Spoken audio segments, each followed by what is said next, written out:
everyone could add something, I'm sure. The degree of economic inequality existing in our area is excessive, in my opinion.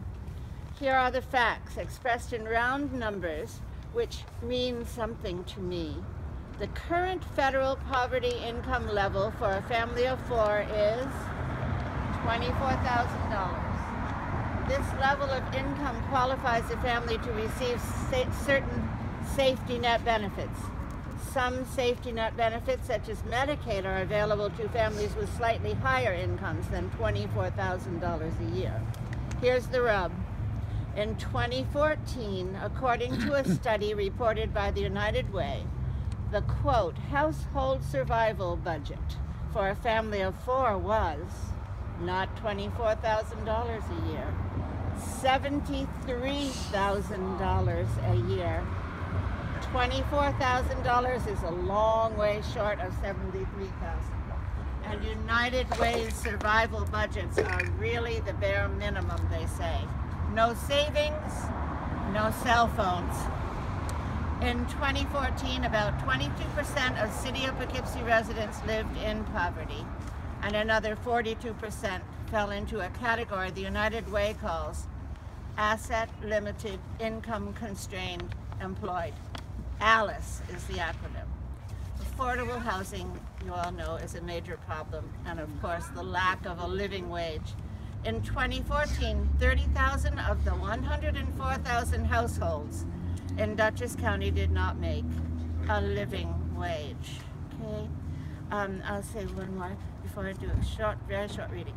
This excessive inequality is, of course, hurtful to men, women, and children caught in the lower side of the income range, but it is also hurtful to our whole community. This year's election results reflected the problem, in part at least. Almost half of the voters voted their frustration with lost job opportunities, which formerly paid a living wage. So what can I contribute to this evening as a clergy person representing the religious denomination known as Presbyterian Church USA? Here's a Christmas scripture from the Gospel of Luke, the 1st chapter, the Magnificat. It is Mary's song, and of course from an economically poor pregnant teenager. All right. Here it is, paraphrased in modern and inclusive language from the Greek, in which it was written by a Presbyterian scholar, writer, and pastor named Eugene Peterson. Just a small portion. Lord's mercy flows in wave after wave on those who are in awe before God. God bared his arm and showed her strength, scattered the bluffing braggarts. God knocked tyrants off their high horses, pulled victims out of the mud. The starving poor sat down to our banquet. The callous rich were left out in the cold. Amen. Amen.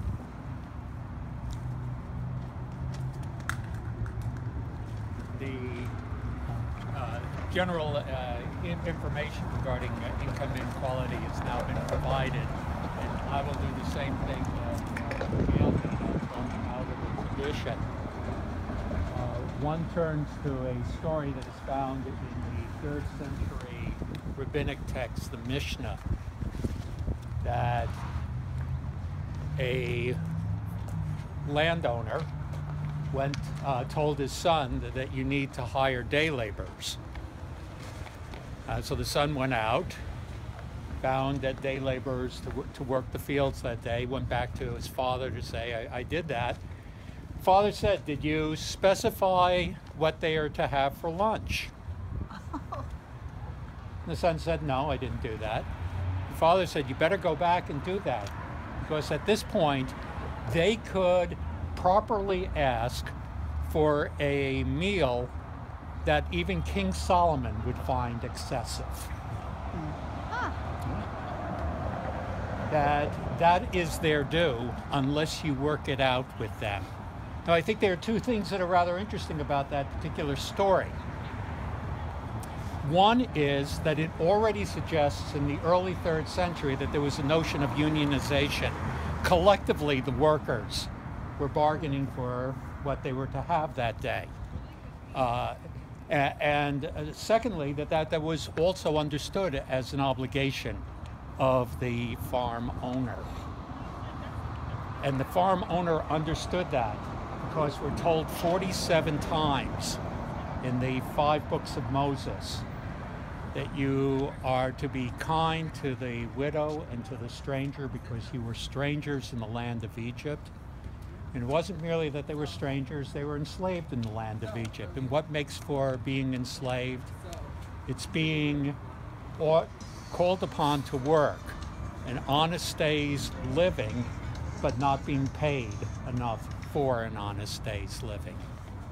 If there's anything that I find extremely important, it's not merely the notion of income inequality, it is the notion of an honest day's living. If there isn't a fair minimum wage, then what we're doing is we're inviting people to enslave others. Is that Imam Anwar Kearney of Masjid, what is it again? Muta Kabir. Muta Kabir. Salams to everyone. I didn't know exactly what we would be speaking about today, but probably the fundamental issue in regards to any level of inequality is the lack of truth in the lies that are being perpetrated upon our society in general, that allows us to think that justice is not important, and that we have arrived at this position in this circumstance based upon just our hard work and one group of people being more morally upright than the rest of the society. And Allah reminds us in the Quran, in a surah, Wal Asr, Inna a'udhu billahi minash shaitanir rajim, bismillahir rahmanir rahim. Wal Asr, Inna al-insana lafi kusra, Inna alladhina aminu wal amilu salahati wa tawasaw bil haqqi wa tawasaw bis sabr. And Allah reminds us that all of the humanity, the men, the women, the black, the white, the rich, the poor, that we all start from a fundamental state of ignorance. And that the exception, those who are the exception to this state of ignorance are those who believe and who do good works. Belief alone is not enough, but we also have to do good works. And then Allah extols us to be of those who do the good works and who encourage and facilitate righteousness and patience and trustworthiness. So hopefully we as a group develop that type of humanity around us, first within ourselves, because one cannot encourage other people to do one thing and not do it ourselves.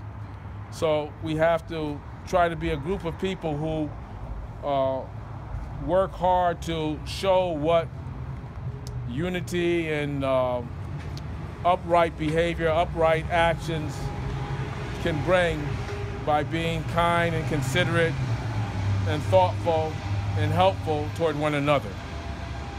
So inshallah, that's what I have to say in regards to the very serious income inequality that we see that is so pervasive in our society.